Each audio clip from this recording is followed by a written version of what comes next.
Ce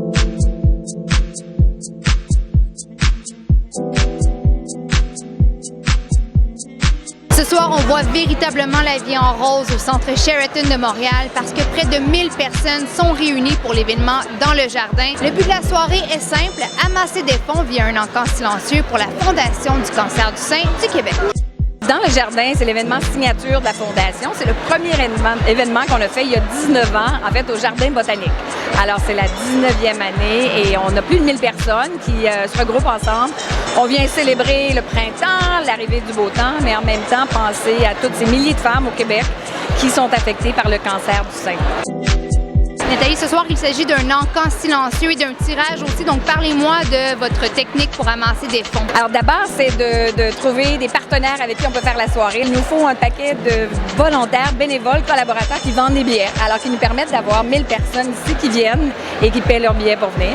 Et le troisième volet, le volet de l'encan, où est-ce qu'on a mis une quarantaine d'objets en vente et qui permettent d'amasser des fonds additionnels. Alors, le tout nous permet d'amasser des sommes, de financer la recherche, soutenir les femmes atteintes et faire de l'éducation, sensibilisation. En tant que porte-parole, c'est quoi votre mandat en général sur une base régulière?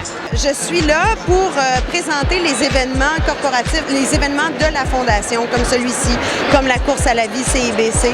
Puis dans la vie de tous les jours, c'est de parler de ce que la Fondation fait, de parler aussi de ses campagnes, comme en ce moment, on a observationdesseins.org. Donc, on montre aux femmes comment prendre soin de leur santé, comment prendre soin de leur corps et de détecter s'il y a lieu un cancer.